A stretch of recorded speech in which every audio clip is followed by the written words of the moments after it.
everybody. Welcome to Podcast Beyond. I didn't even look at what episode this is because that's just how we're starting this show. I'm the host today. My name is Mark Medina. As you can see, I'm wearing a tie because I'm the host, and the host always wears a tie. Dornbush always is wearing a tie in the episodes, and so I figured I'd get all like dressed up and snazzy. Jada, what's wrong? This chaos, I just cannot take it. I'm going to take over. I'm going to be hosting. This is podcast episode 760. Don't put that tie. Yeah, you know what, Red? Lose the tie. Lose the tie. That's it's it. Just it's too formal. It's too Come much. on, our people don't want it. That's not what they want to see. I don't care about the tie. But Mark, go ahead and tell us how we're getting started. What do we got on dock today? I guess we should introduce our third new chair for the day. Yeah, so we have Tyler Robinson here, someone I've never talked to in my life, but he's here on the podcast with us. Because, you know, if you're looking at Podcast Beyond like 10 years ago and then you're looking at it now and you're like, what happened to this podcast? Bro, I don't know. I don't know how we ended up here, but we're here and we're going to make the best of it. Tyler, so for the people that don't know who you are, myself included, what do you do here at IGN? Hi, my name is Tyler Robertson. I am a social media coordinator / producer. I was invited by Jada, who I talk to pretty often, so that's kind of how I got on. Almost daily. Jada's vouching for you. I am. So if there's any anger in the comment sections, just send me a happy face. I don't know. That's how we handle angry comments. Just send a happy face because then I'll know you're actually upset. But it won't mess with me. So if Tyler steps out of line, we're coming for Jada.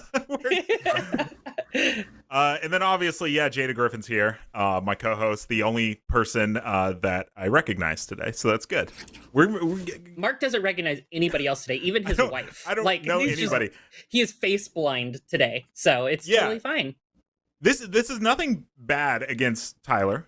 Tyler, you're awesome. Yes, from what I know about you, which is your Twitter handle, which is Tyler's New Groove. It's great first impression, but so it was supposed to be Matt Kim, and he had to drop out this morning. He's jet lagged. He only slept for an hour, so I was like, you know what, dude, don't worry about it. I don't need you falling asleep on the podcast, man. And then you find out that everyone's busy.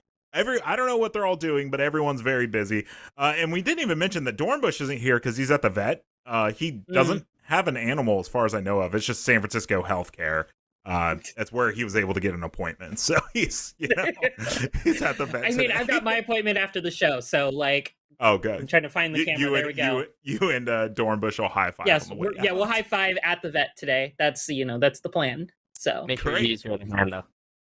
No, definitely going to be. Oh, exactly. Right Dornbush is going to re-break your hand.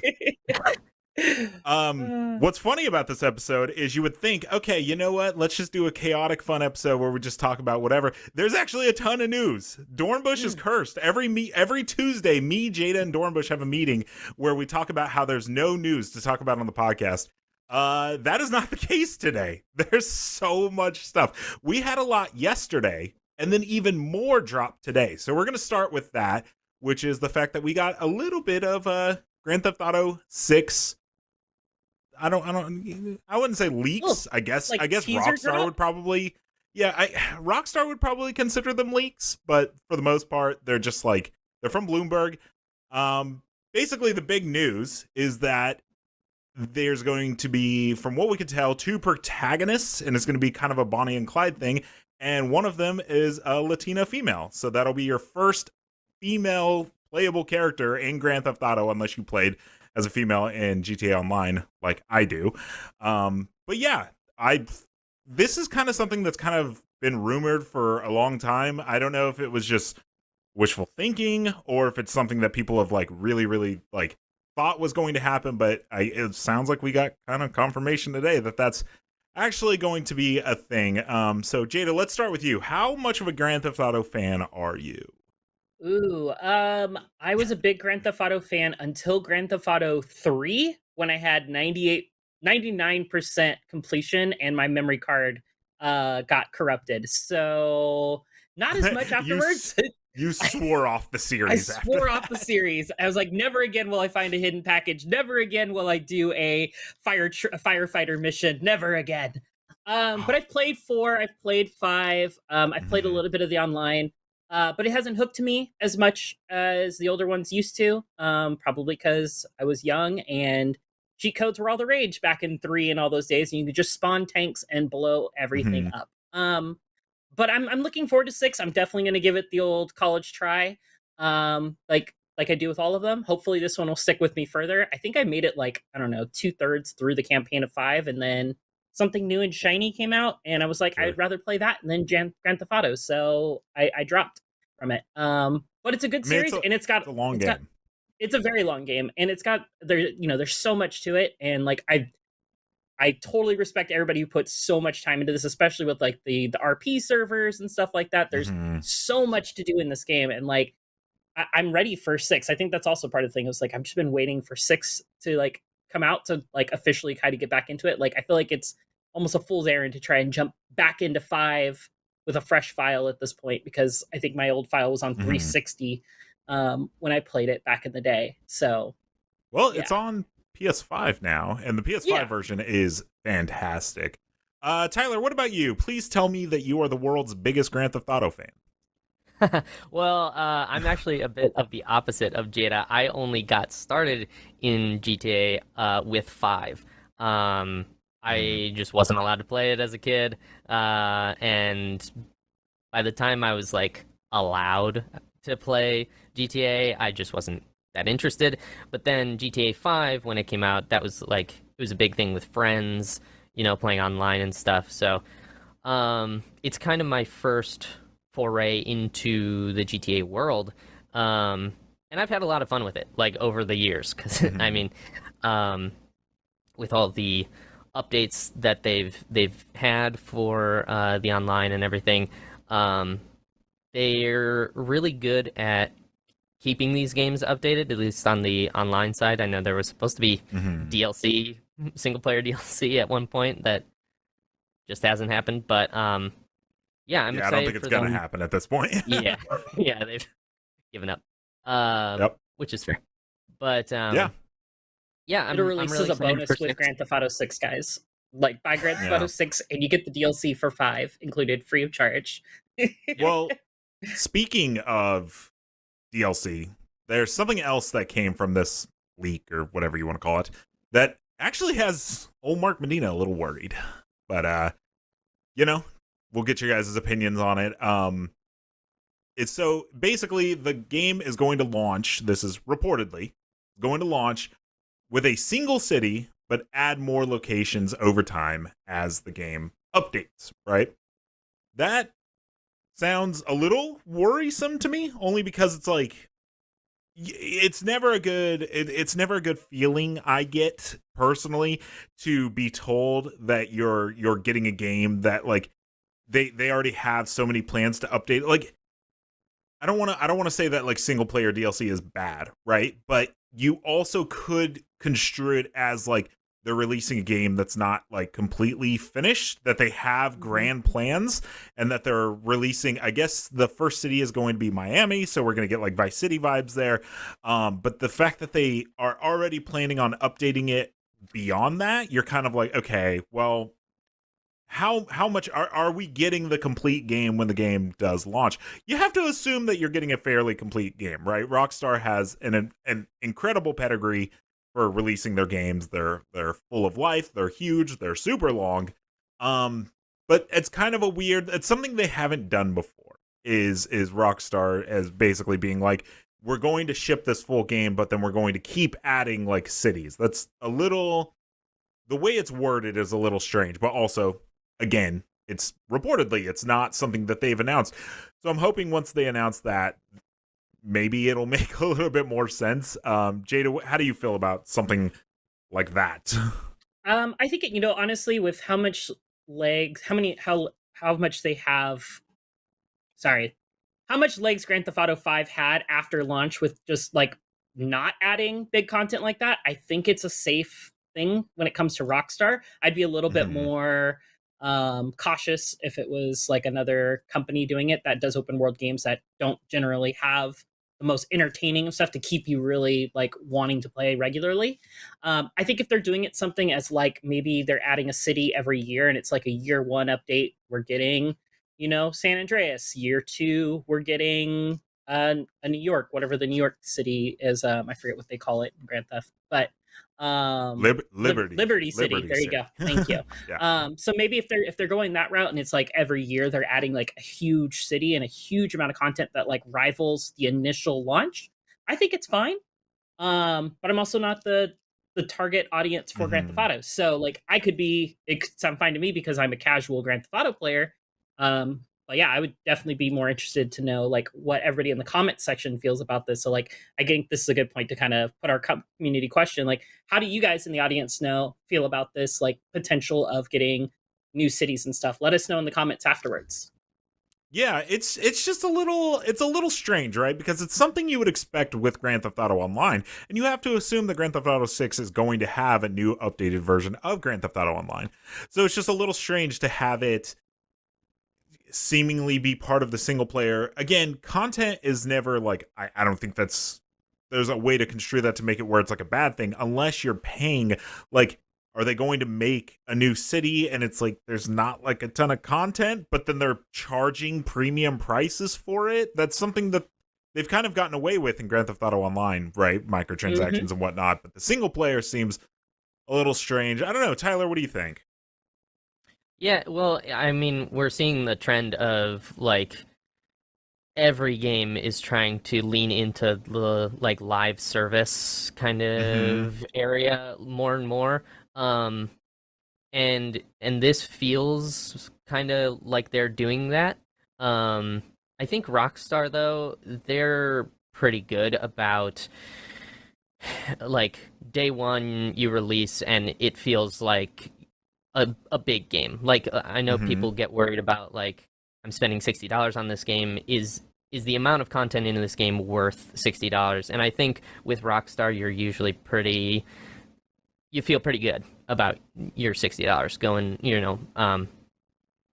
and I would think and I would hope that if they're trying to one up themselves from GTA 5, this is how they're doing that. They're going to have a full game for you when it releases and then expand upon that even more. Kind of like what we saw with The Witcher 3, where those DLCs were like games on their own. That's what I'm hoping. That's like what the positive outcome of this would be, like, in a perfect world.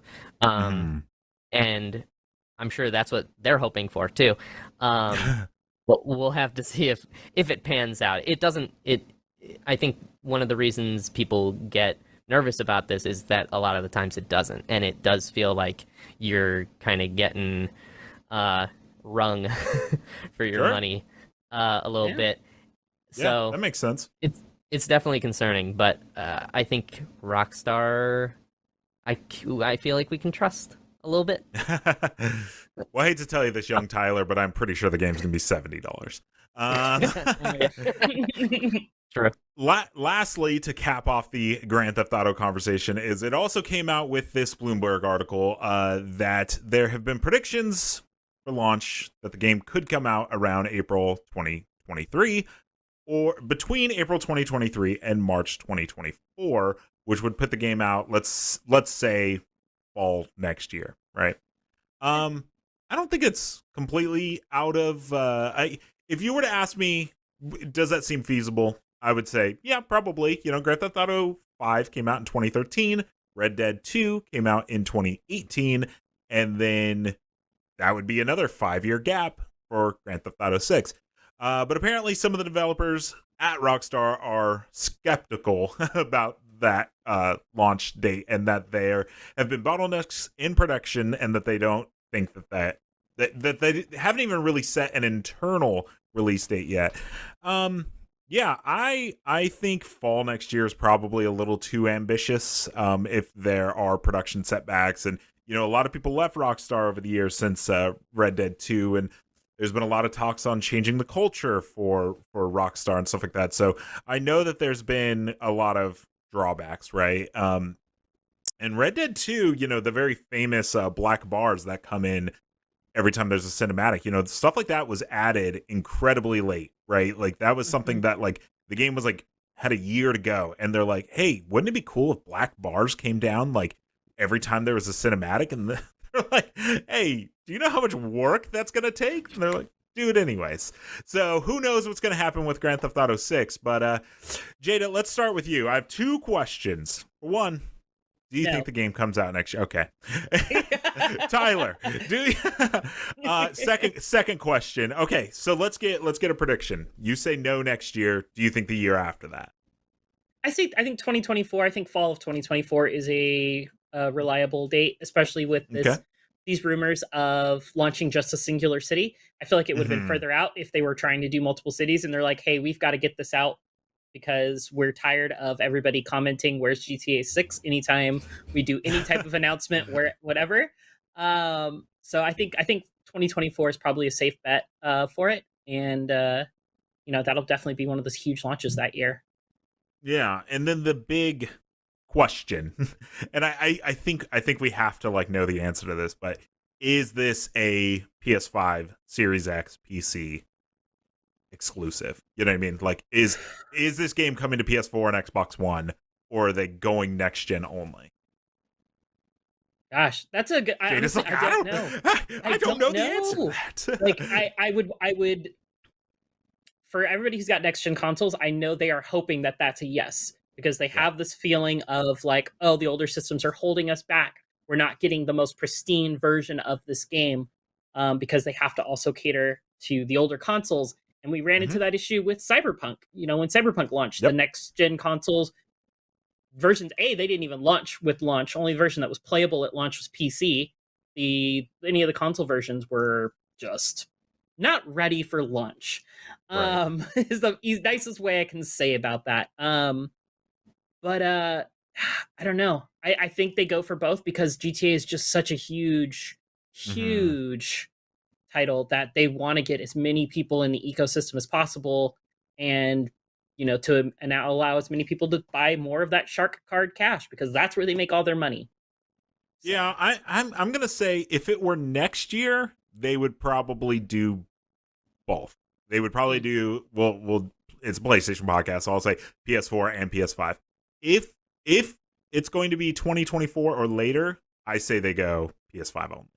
PS5, Xbox Series X, PC. Like, in 2024, like, come on. You gotta move on, right? You have to move on. And Rockstar's wanting to make the best game they can make, right? Sure. So, Tyler, do you have any predictions that are outside of the scope of the ones we just said? Well, I think I have like a kind of in between bet where I think it'll get announced for 2023 and then get delayed into 2024. I feel like they'll. That's a very safe bet. I think they'll try and go for it in 2023 and then realize that it's not going to happen.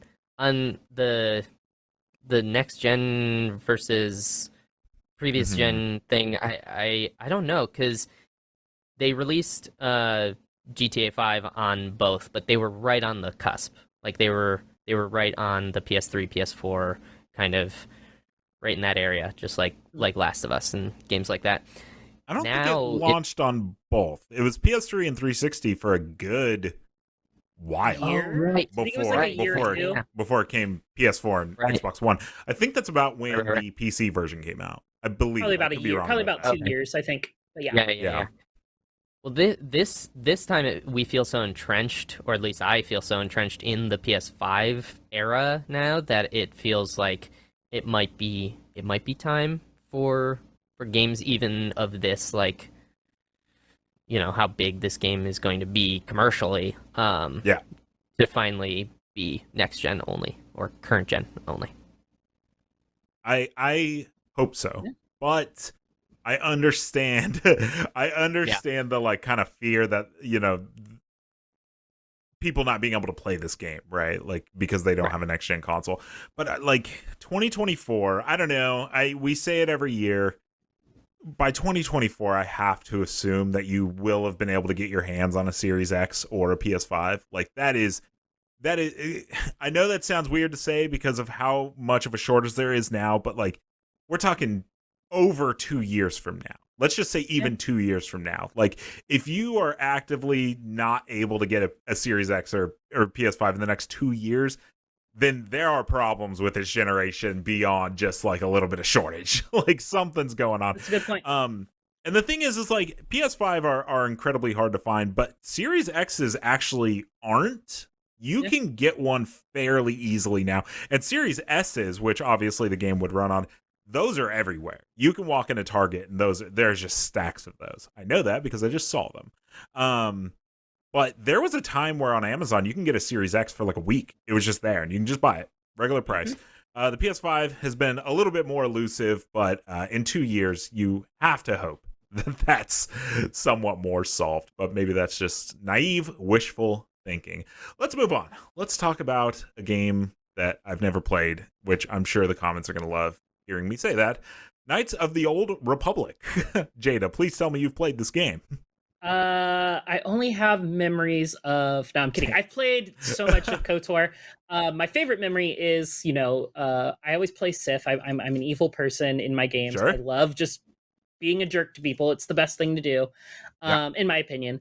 I just remember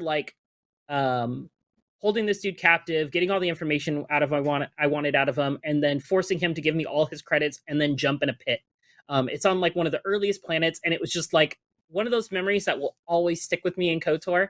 But I love KOTOR, and I'm super excited for the remake. And so like this news is it's a little hard to hear, but I hope those memories stick with you. So the news is that the game is basically indefinitely delayed, right? It was supposed to come out this year, and then I knew that wasn't happening. Yeah, and then people assumed that it would come out next year. The game, I guess, demoed very poorly for Lucasfilm and Sony, and it led to the game being indefinitely held, right? So this isn't just like a delayed game is good. Like, this game isn't. This is not a delay. It's on indefinite hold until they figure out basically what they're going to do with it, which is insane because we have this 15-second teaser that's not actual gameplay.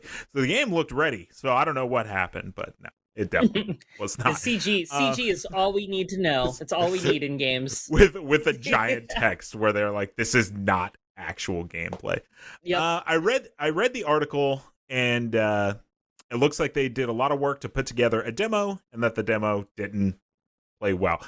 I don't know how much I've talked about it on Beyond, but I've definitely talked about it on Twitter. I'm a big fan of Anthem, and Anthem kind of went that same route where they did a lot to make a demo, and then it didn't demo really well, and that kind of led to a lot of... We saw where that ended up going, right? So yes. This is probably the right call, but also just like, wow, I didn't see that coming. So, Tyler, are you a Knight of the Old Republic? No. I am a huge Star Wars fan, but I never got into KOTOR. But I was really excited for the remake because whenever there's a blind spot in my gaming knowledge, I would always rather play the remake because I'm kind of I just it's hard to go back a lot of the times for me at least. Well, that's where I'm at with Dead Space right now. Is everyone's like, you gotta play Dead Space, and I'm like, Dead Space comes out in 4 months. I might as well just wait at this, or 5 months. I don't know what it is, but it's like I might as well just wait at this point because. Like, I don't think the old game doesn't hold up. I think it probably absolutely holds up. But at this point, I might as well wait for the remake. So I see where you're coming with there. Oh well, Dead Space, the Dead Space originals, I think still hold up. But the KOTOR one, if you haven't played KOTOR, you're probably better off waiting for the remake. Because it's a little janky. Like it's from its time. What are you talking about? It looks great. Well, I think this is the Wii up-resed version. I think that we're showing footage for. So the Switch. The Switch version, yeah. It did not come out on the Wii. That would have been a whole nother basket to talk about. Motion controls.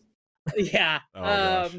I mean, hey, they did it well with No More Heroes back in the day. Force Unleashed. I don't know if that game had motion controls, but I know it was on the Wii. It was on the Wii.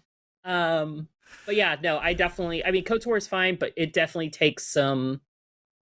You've got to Mhm. have patience if you jump into the original now. I jumped back into it probably about, I don't know, 2 years ago, and even then, it was just like I was like, oh, I have such good memories of Yeah. this game, but man, the gameplay it's a little rough. It's a little rough. Yeah, so unfortunately for the people that were very excited for Knights of the Old Republic, go ahead and just put that out of your mind for now. Forget that that game exists, and worst case scenario, it never happens, or best case scenario, it happens in seemingly 2025. So go ahead and just do yourself a favor, get unexcited, forget that it's a thing. That way, when it gets re-revealed, you can get excited again.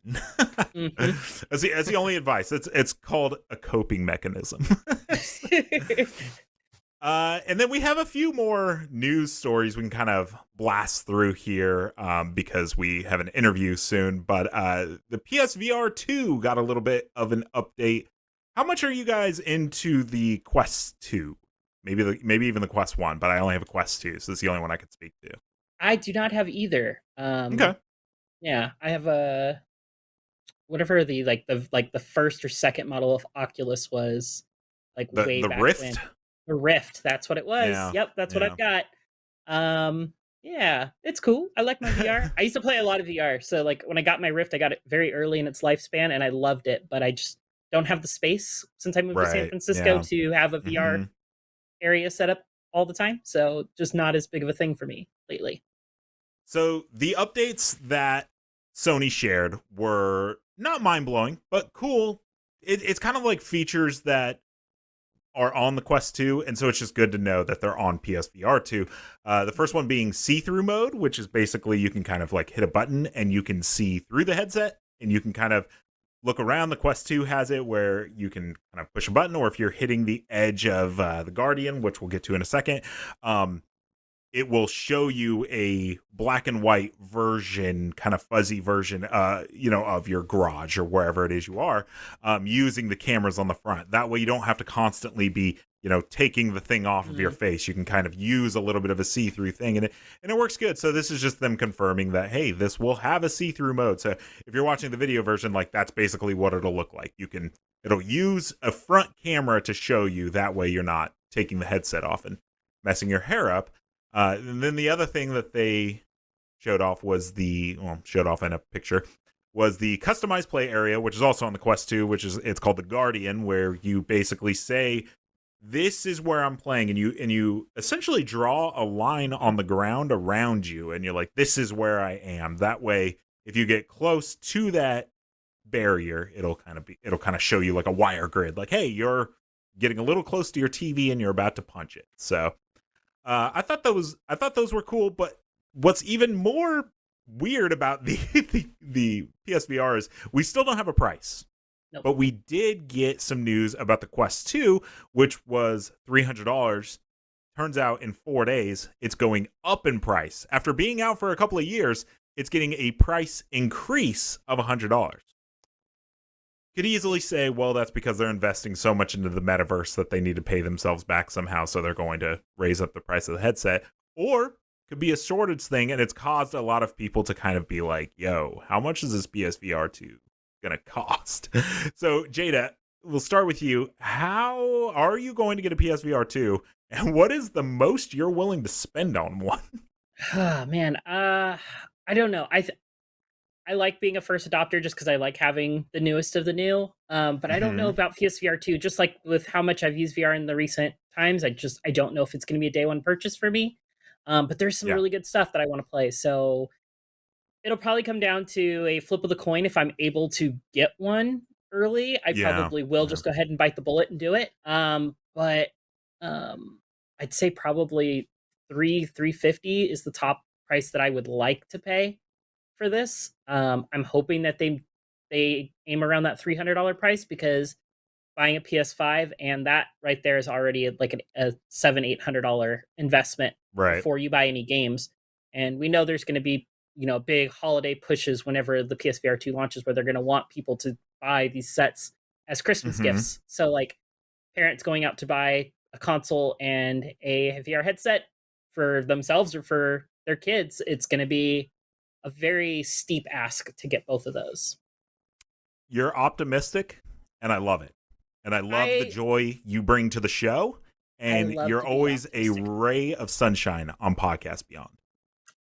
No prayer this thing comes out for $300. Yeah, I know, no right? prayer. There's just no way. I'm really hoping Sony just takes a huge loss. Per unit, I mean, like they do with consoles. Like, I mean, nobody. I don't want to say nobody, but most consoles since the beginning of time have sold. Almost none of them have sold at a profit. Most of them sell at a loss, and you remake your money through hardware and software like controllers and headsets and games. That's where the money is made for these companies.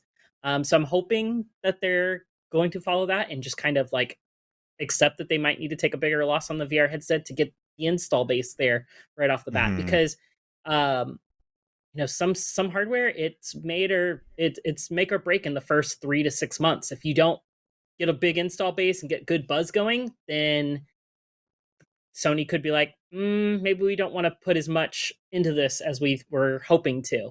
But if they get a big buzz right off the start, they're like, okay, let's go full steam ahead. Let's invest heavily into this because we saw the initial sales. Like, we can ride this wave and continue to be successful with it. So. Yeah, I saw 2 different tweets, and I can't remember who either of them were, but I'm just going to quote them anyways. One of them was like, really hard with VR. VR has not hit this like mainstream of,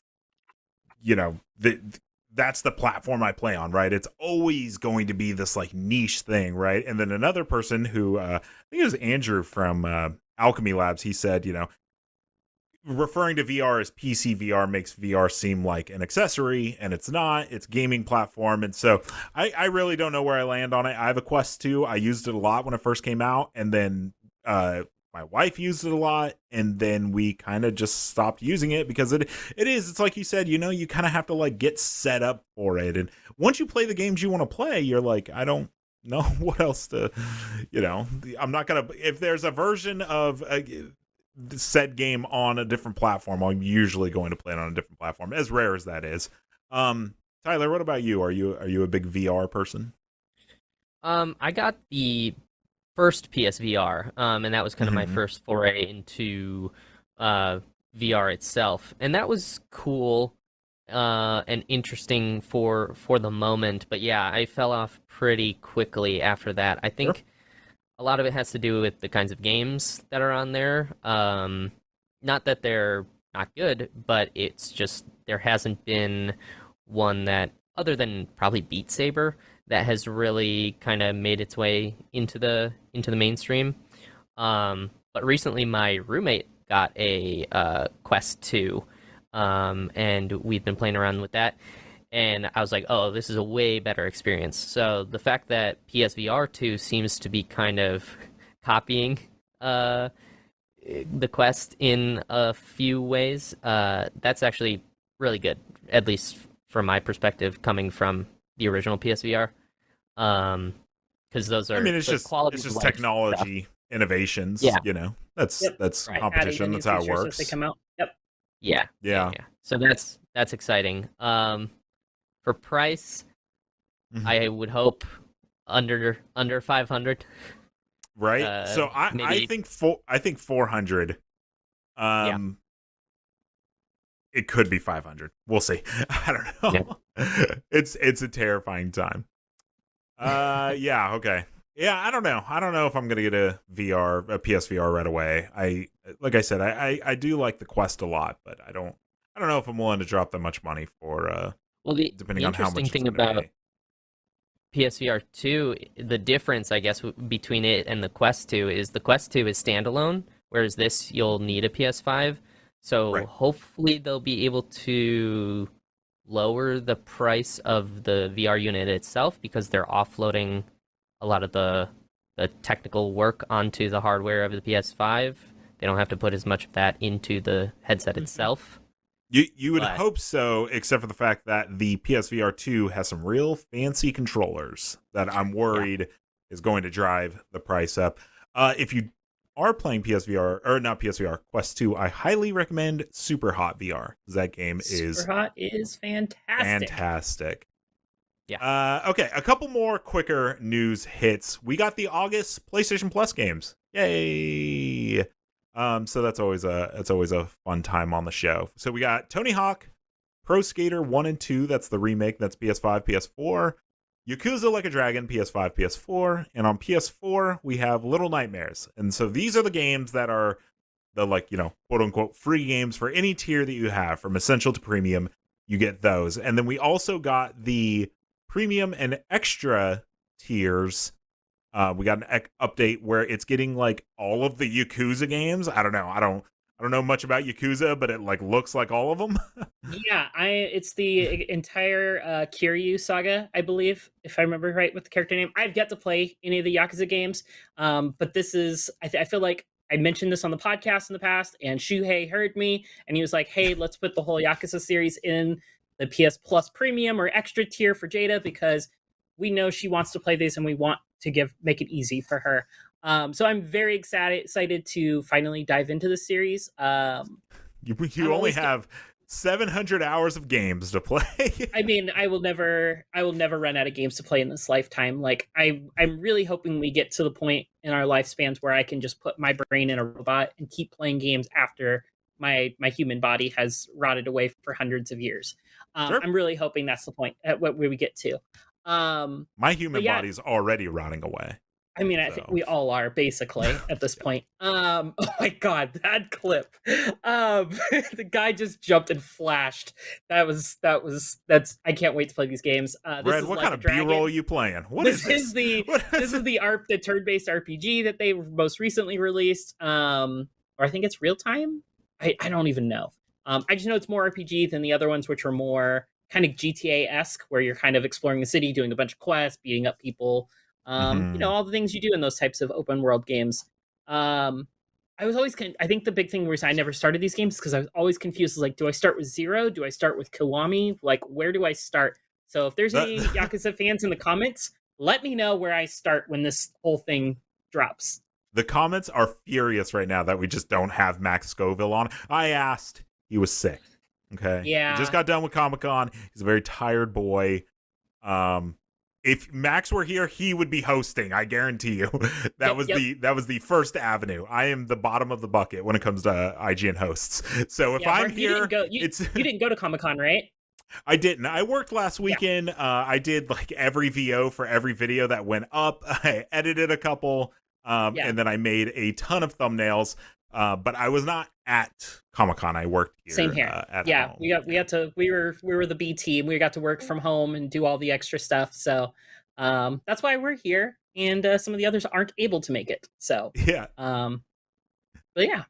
And then finally, The Last of Us Part 1, a controversial game indeed, got a 10-minute kind of overview. The game had kind of been leaking, and so I think this is their way of kind of showing what it is. I really don't have a lot to say about this game. People have kind of already drawn their own conclusions as to whether or not it's worth the price, whether or not it's an actual remake. It's absolutely not a remake, but and I also don't think it's worth $70. But we're not going to talk about it. Yeah, I think we've kind of set our piece on it. Tyler, what's your relationship with The Last of Us, like one in the remake?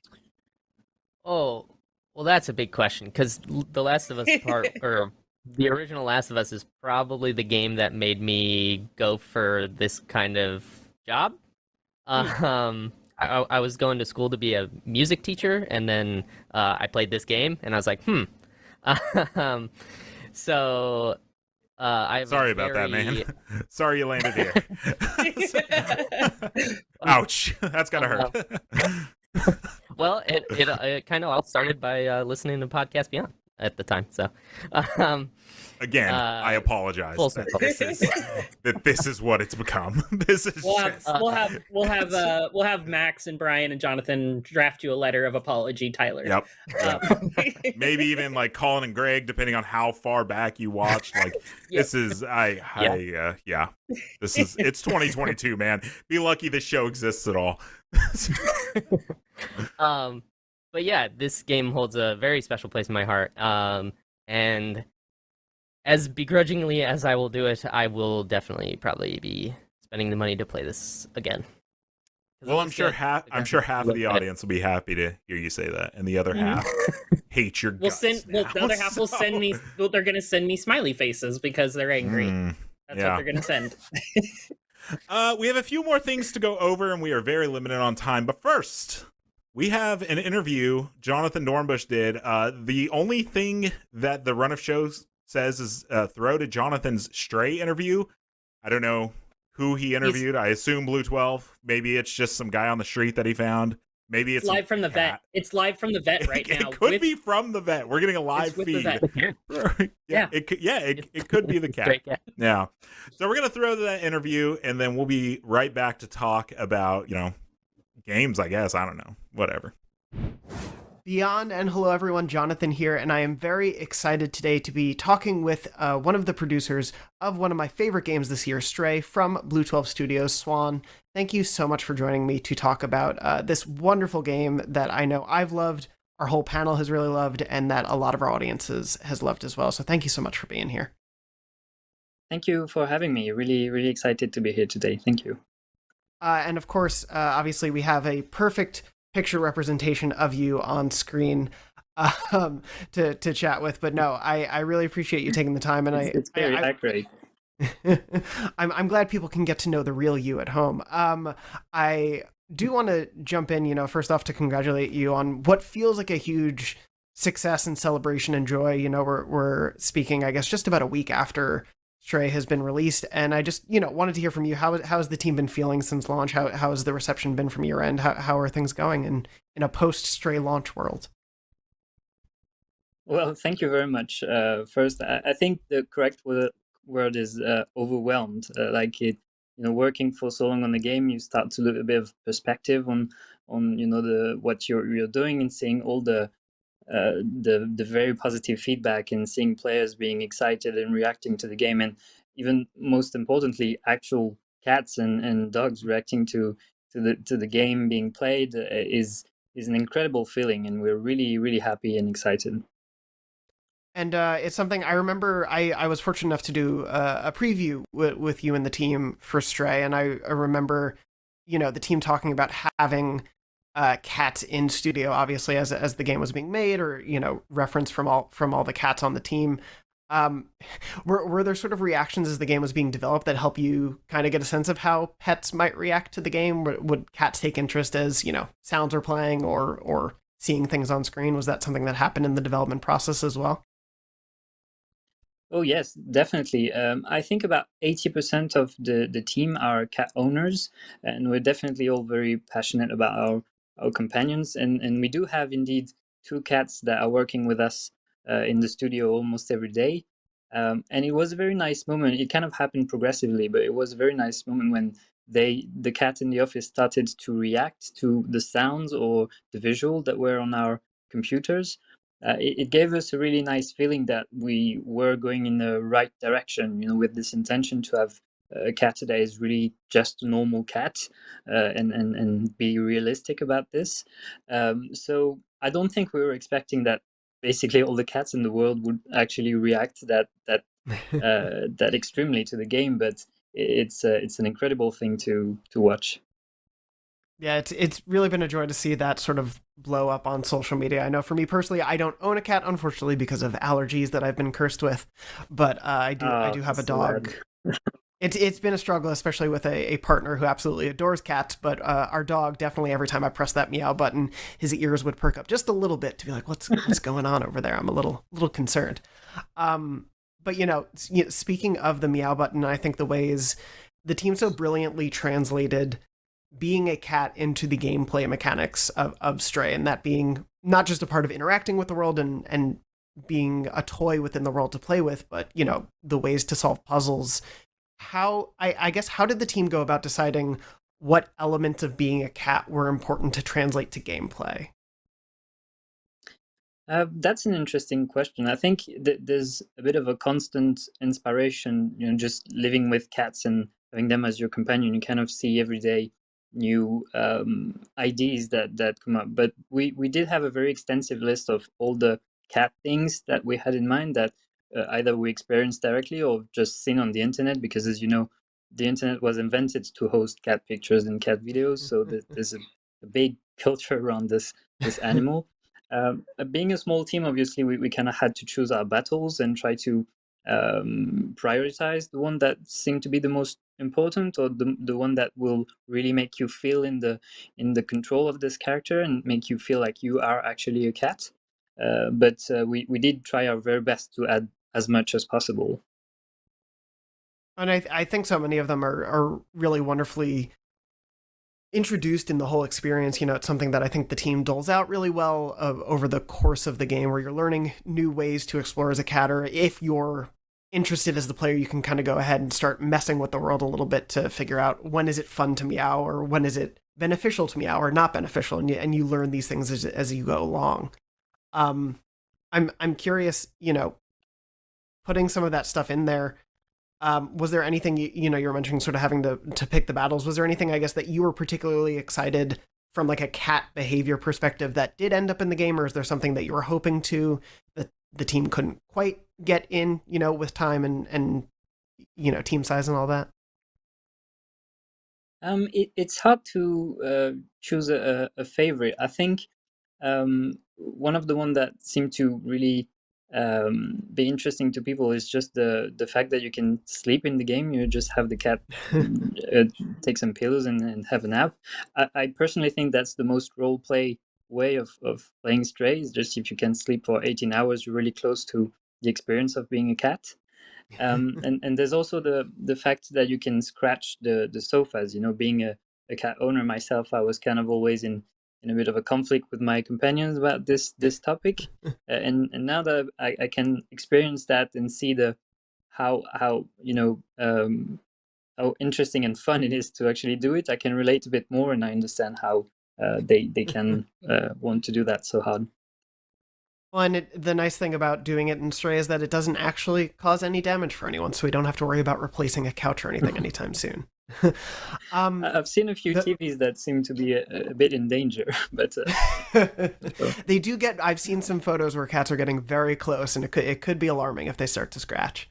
But no, one of those things, you know, interacting with the world comes so into play with obviously the sort of robot citizens that you meet around you. And, you know, without spoiling, I think, for players who haven't gone through the whole game, any of the specific personalities that you meet, I think there's such a wonderful suite of different personality types that you get from these robots, different thoughts or ideas or just perspectives of the world. I'm curious about the process of going through and writing all of them because, you know, obviously you're writing the perspective of a robot meeting a living cat creature that they don't normally see.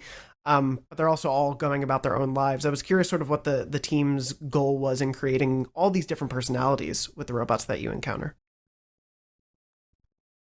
So I think an interesting thing is that initially, like very long time ago when the project started, it was Viv Kula, the co-founders and the directors on the project that were working together. And the idea of populating the city with robots actually came from a development constraint initially. We knew from the start that we wanted to remain a small team. It's something that we enjoy as developer, working with a limited amount of people. And when Viv started to try with human NPC, he realized very quickly that it would be extremely hard and costly to have the visual fidelity that they wanted and make it look like nice enough with the goal that we had in mind. So he started to do some experiment with things that are a bit easier to do, which are, you know, robots, which are easier to modelize. And as soon as he started to put that in the scene that we were working on, it was such a huge and deep inspiration. It was raising a lot of questions. It was interesting to see the contrast between the cat being so alive and organic and all the robots being more angular and less alive in some way. And it kind of opened a lot of creative doors in our mind of, you know, how to build this world and make it interesting. And the personality of the robots and how they understand the code of the humans, but in a very incomplete way, and how they kind of make their own conclusions of what reality and what being alive is something that was really inspiring the whole way through the project and that we kept experimenting with. Yeah, something that really struck me as I played through was, I think, you know, speaking to your point, obviously they're not humans, but I think the humanity in them, the the dichotomy of them and the cat is so clear, but also just their interest in living and existing and going about their lives and trying to figure out how they exist in this world, I think is so present, and what I really am impressed by with the team, and a huge commendation, like a huge congrats to the team for being able to pull it off. I think what's impressive is it's in so few words. You can talk to these robots a bit, but you get really just quick snapshots of them, and that's of course because you're speaking through B12, the robot companion translating for you. I'm curious, was there, like, when did the idea of a robot companion come into the process of the game? Was that always something that was part of this, because it feels so essential to me to the adventure that you go on? So I think the very initial inspiration for B12 was really in terms of having a complementary set of skills that is a nice addition to the natural abilities of the cat, just in terms of sort of a variety of gameplay and variety of situations that we could do. We all know that cats are not really the best when it comes to interacting with technology in general. So it was quite important to have this set of skills again that was opening more doors for us in terms of game design. But as we were building the character that B12 was and his role in the story, and obviously using the fact that he can translate the language of the robots, same thing, we felt really inspired and saw a lot of opportunities and possibilities of using this very unique way of telling stories to try to develop, the lore, the world building, the characters, of course, and using this with this very fresh point of view was something that was a very interesting things for us to explore. And I think for me it creates such a heart and soul of the game that we spoke about on Podcast Beyond earlier when Stray first released, about those of us who had played it, of how I think emotional the journey then becomes, because you get to have this relationship, you get to learn about the world through B12's lens and get their personality as well as the cats, and I think it creates a really beautiful central story that you have framed here in the game. I am curious, with the B12 companionship and all that sort of stuff. Was there ever a time where there were thoughts of making the game kind of wordless, or did that, did there always seem to be like, we want to find a way to communicate some things to the player? I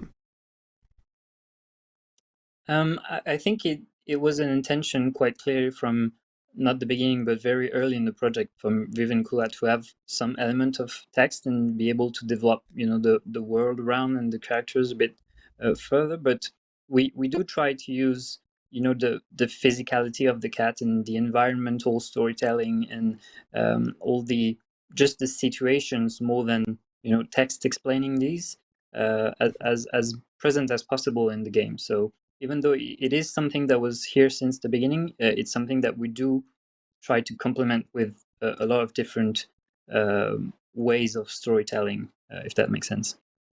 Absolutely. And I think for me, one of the really great achievements that the team pulled off here is, for me, that and I'm a little curious here, obviously I don't want to spoil anything for people, but I think there's such a clear picture to me that the team knows more about this world than we know. It certainly feels like there is a thought out history to this world, and the way events have happened and how they've gotten here, and also just the way the world works feels so well thought out. And what I appreciate, that it isn't spoon fed to the player. There's certainly memories you can collect and you can learn things from some of the robots, but you're not sort of handed audio diaries every 20 minutes that tell you, here's what happened 20 years ago, here's what happened 50 years ago, here's what happened 10 minutes ago. You don't have that, and I think it allows the player to, imprint their own ideas on the world, but also to just get a sense of it, as you said, through, I think, such great environmental storytelling. Was, I guess for me, just a general question, and again, not for spoilers, does the team have that sort of, like, I guess, world Bible, story Bible in place, though, where there is sort of a thought out history of this world that maybe isn't precisely communicated to the player during the course of the game? I think, like you said, we don't want to spoil anything, and definitely learning about the place and the world is, I think, a very key element of the experience of playing Stray. But it's also true that it was an intention for us to have a lot of place for players to make their own story and their own explanation on what's going on and what's happened before, what's going to happen after. Having this place for players' imagination is something that is really important, and that we all personally enjoy in other games and medias. So it was definitely something that was an intention on the project. And certainly I think something for me that where my imagination really sparks as I'm playing is as we've seen in trailers and early gameplay, all of the sort of city hubs that you can explore, the different places where really it seems like life for these robots is thriving. I was curious, were there any particular inspirations for creating these on either a visual or a just a sort of general look to them, and then I sort of have a secondary gameplay question, but on the visual side, because I think they're just such beautiful places to exist in for a bit. So the initial inspiration for the visual identity of the project, when Viv and Kula were thinking about making a game, they were artists before starting the company. And as artists, they were fascinated by a place that no longer exists anymore, which is the walled city of Kowloon, Hong Kong. And as they were really inspired by the unique visuals of this place, they started to think about how they could build their own world and extrapolate from this kind of environments and see how the visual direction could be built from that. And doing so, they realized that it was actually the perfect playground for a cat. The amount of passage of hidden things and the very fresh point of view that it was giving on the detailed world that they were making. This is when really the project started to take shape in their mind. Yeah, these areas are just so like dense with detail. I found myself just kind of pausing and slowly scanning, areas or buildings or just even rooms that I was in just to kind of take it all in. And I think it also creates, you were sort of alluding to it, but they create really fun playgrounds for the player as a cat. And so I was sort of curious if you could maybe speak a little bit about what these, I think, more concentrated areas, but areas that allow you to slow down and kind of explore at your own pace. What were sort of the hopes of building these areas for players in the game? So building these open areas is incredibly challenging with such a small and agile character. And I think we encountered a lot of challenges indeed that were quite specific to our project. In terms of level art and level design, for example, I think in any other game, if you add like an aircon unit or a pipe going around a building, if it looks good, then you're good to go. But in our case, it's a new path that players might want to go. It's a new point of view on the scene that we need to work on and make good. So it was really a lot of iteration between level art, level design, and a lot of play testing as well. We watched a lot of players play the game and trying to understand what they were kind of understanding of the environment and how they felt that they could be able to go playing as a cat, because we also realized that the understanding of what a cat is capable of doing in real life is widely different from a person to another. We had people saying that they were surprised they cannot walk on wires, for example, or on the leaves of a tree, that kind of thing. So finding this compromise between good looking, interesting to walk around and play around, and also readable and natural to navigate was a very subtle thing to work on.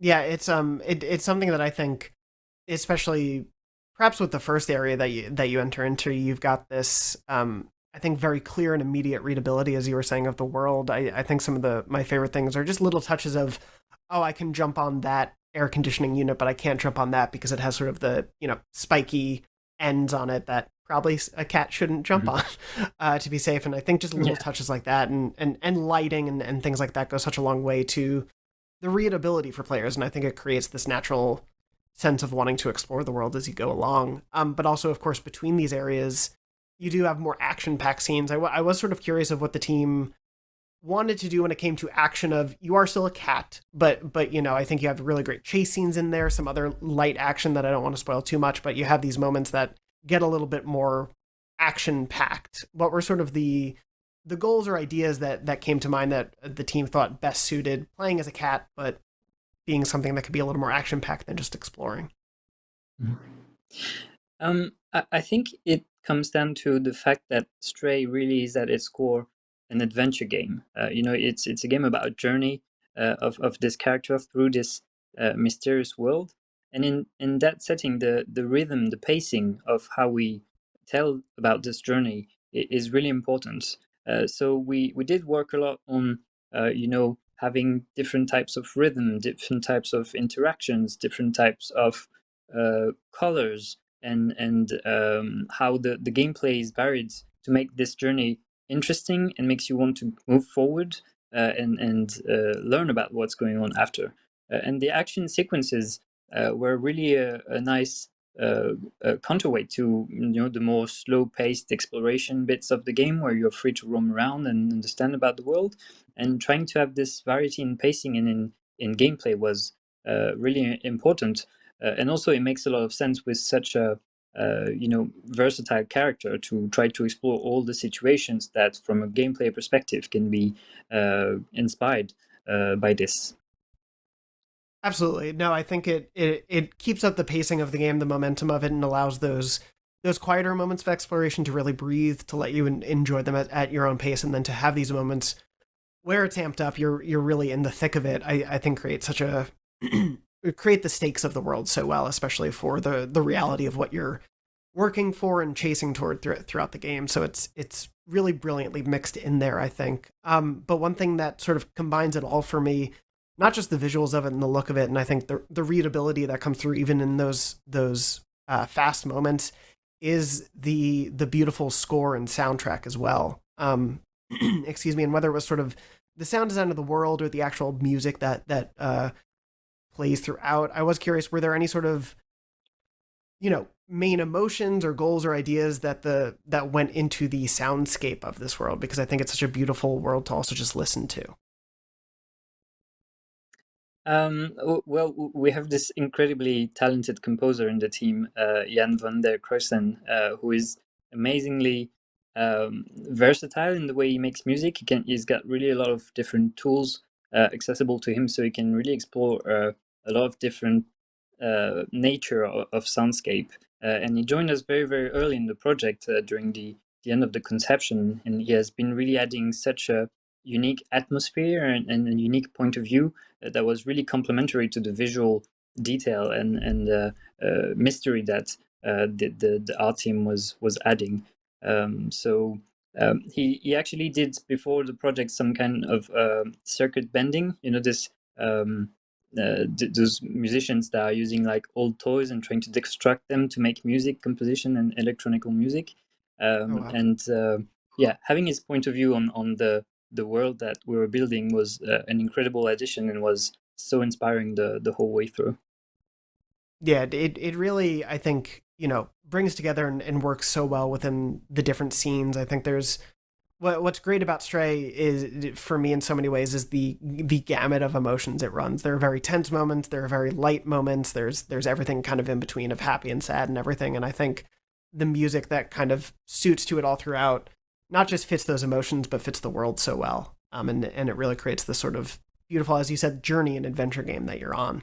But no, just, to wrap things up, I am curious, were there any sort of main lessons learned for the studio from Stray that the team can kind of bring forward when it comes to, future productions or anything like that? Or were there any sort of real, things the team wish they could have done that the team can look ahead to it for the future? Because I think there's so much great work here, and I think for me as a fan now of the studio's work, I can't wait to see what the team does next.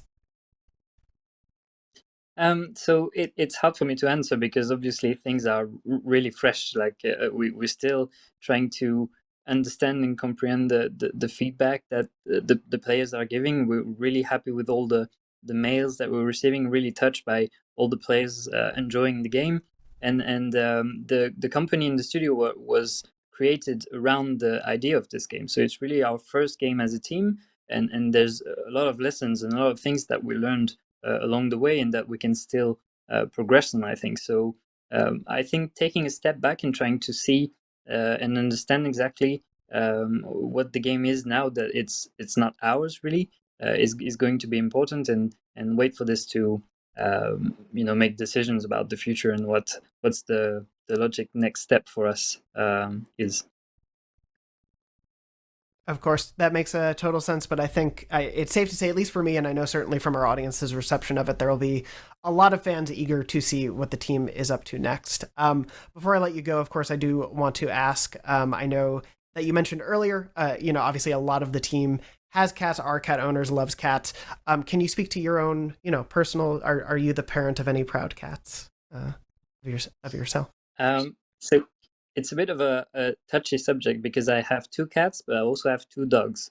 So I need to be really careful with my answers. But Oh man. yes, they have been with me the whole way through the project, and this game is definitely in many ways a love letter to our companions as a team.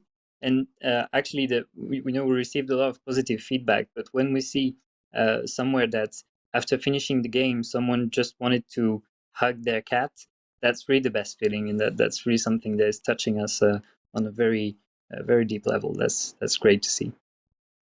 Yeah, I think there's something beautiful here for no matter what kind of pet, owner you are, of the bond that can matter to so many of us between a pet and a person. So I think that's beautifully, shown in the game, and also just speaks true to the team's experience, and putting that into the game was so successful. So Swan, thank you so much for taking the time for speaking to me about this game and sort of the creation process of it all. I really appreciate your time, and congrats again to the team and all the success so far. Thank you so much. Thank you so much. I will definitely pass the congratulations to the team, and thank you for having me again. Of course, and I'll throw back to the rest of this episode of Podcast Beyond right now. All right, and we're back. He's really got to stop this 2.5-hour interviews. And why was he wearing a top hat? Is that a thing? He forgot he was also wearing a tie for once. It was really strange. Like, we predicted he wore Jonathan the wearing a tie of all days. He's making me look like an idiot right now. Yeah. Okay, so we're done with news. We legit have like 6 minutes to get through the rest of this. So we're gonna do a very quick what we're playing segment. Me and Tyler both got to play some new games that aren't out yet, and so we're going to now talk about those. First, I played and previewed, you can see it on IGN, Disney Dreamlight Valley, which is the Animal Crossing, Stardew Valley kind of life simulator that's themed around Disney. I thought the game was very fun.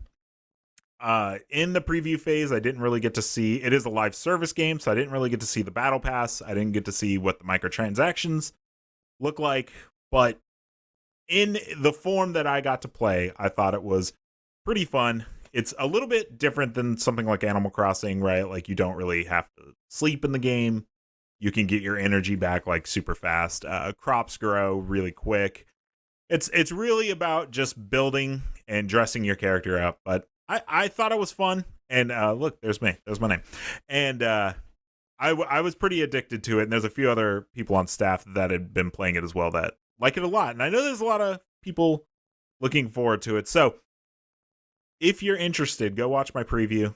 There's a lot of gameplay in it. And I think it was a good time. It comes out in September, but it's free to play. So who knows what that ends up looking like. But probably more interesting is Tyler got to play the new Saints Row game. There was a preview event 2 weeks ago, and so you got to go to that. What did you think of the game, Tyler?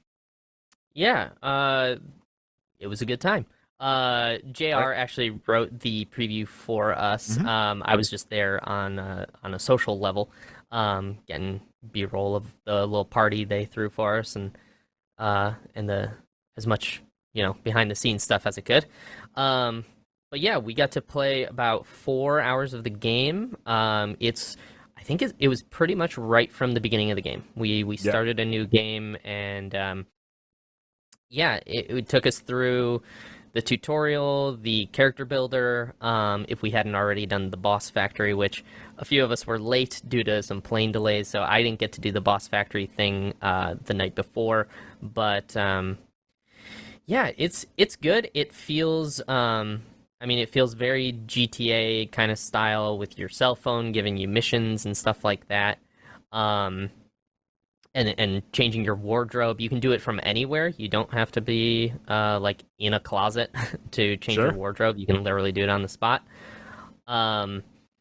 It feels I was talking to my friends about this, and I was trying to like relate it to different things, and it feels in its mission structure very Ubisoft. It feels like there's tiers, like there's main missions, side missions, and then just kind of like there were some Hitman missions where it's just like go assassinate this guy, that you could find just laying about the world. So maybe but- like I mean, it sounds like, you know, Saints Row 3 and 4, Yeah. but also possibly like Watch Dogs without the hacking. Yeah.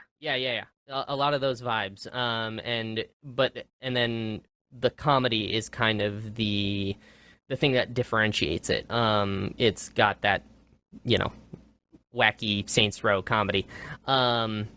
But the characters feel cool. I like their dynamic. They're all four roommates just trying to like live paycheck to paycheck, but they all are from different factions, the different factions that you're fighting in the game. So they all kind of have their different quirks. But then they all kind of decide, hey, let's do our own thing together, the four of us, and that's kind of the beginning of it. Driving was a big thing in the game. We, as you can see, this is actually my gameplay. It was fun. They added a like side swipe mechanic that feels really good when you kind of destroy someone. But yeah, I think it's in a good place. There were definitely, I had a game breaking bug that we had to actually restart the game for. So it's still in that kind of like, you know, they're doing the final touches, I feel like. All right. But yeah, Yeah, and I mean, those type of bugs are common with these early preview builds. Like Mark, you and me, we've been to so many preview builds, like not together, but well, actually together because I was at another outlet. Yeah, and yeah, we were yeah. there. We ran into each other time, and I fall in holes all the time in my games, so like I constantly had to like pull people over in other games and stuff like that. So like, you know, I'm not too worried about a game breaking bug in this like early preview event where they're like really pushing everything to just like get a play test basically. Because a lot of the times, the sentiment would be like, oh, this game comes out in a few weeks. If it's got bugs, that's a little scary. And it's like, yeah, but the and I'm not going to speak for 2K, but this build may be a month or two old that you're playing, right? Like that's usually how it is. I just was talking about Disney Dreamlight Valley as I was playing it. Like it was getting updates on Steam all the time, because you can tell that they're just like actively working. And that actually happens a lot when we preview games, where they'll tell us like, hey, after this date, we're pushing out a big update. So like maybe try to capture more footage from that, but you can play it now. So it's a dance when it comes to previewing stuff. Okay. We really, really got to bounce. So Jada, do you, I don't know why I'm wearing a top hat now. Probably because I'm the host. Amazing. That's you're the host. You're fancy. You're nice and fancy. What we do. Jada, you played Stray. You like it? Yeah, I finished it. I've got the Can't Catch Me, the cat. Oh gosh, yeah. Trailer or trophy. It took me about 10, 15 minutes or whatnot. Yeah, that's a rough one. I figured out the pattern and like kind of the trick to doing it early, as well as there's the fact that there's two paths that split and one path is easier than the other halfway through it. So for those of you who are still trying to get that chapter 1 trophy, hug the left side. That usually works. That's my quick tip for it. I have a whole video that I recorded for it, and maybe we'll talk about it next week on Beyond. Who knows? We'll see. Maybe we'll bring back trophy tips. Other than that, Nobody Saves the World, and that game is fantastic. If you love RPGs where you can transform into either a mermaid or a horse or an egg and beat up a bunch of baddies, it might be up your alley. I would give it a shot. Nice. Yeah, I got the Catnam trophy for Stray. Nice. It's very easy. It's a very fun platinum. The catch one is definitely like the more frustrating one, but like you said, if you played enough times, you'll get it eventually. It's not too bad. And it's funny, I needed to capture, we have a mod up, or a video of a mod of the Garfield, and so I played it on PC and I had to get through that part, and I did it just like on the first try. Like it it just happened. I don't know. Maybe the PC version's easier. Okay, so that is going to do it for this episode of Podcast Beyond. I'm sorry we have to rush out of here, but with the Stray interview, that takes up a lot of our time, and Jada has to go to the vet, as we mentioned at the beginning of the episode. So, we got to do what we got to do. But yeah, you can follow us on Twitter at various Twitter tags. Mine is Mark_Medina. Jada is Jada Rena. Jada_Rena. Jada_Rita. Tyler is something. Tyler's New Groove. Tyler's New Groove. So shoot him a follow. The only thing I could say at the end of this episode is I'm sorry. If you're still here, I apologize. And Dornbush will hopefully be back, and you'll never have to do this again. But until then, beyond. Beyond.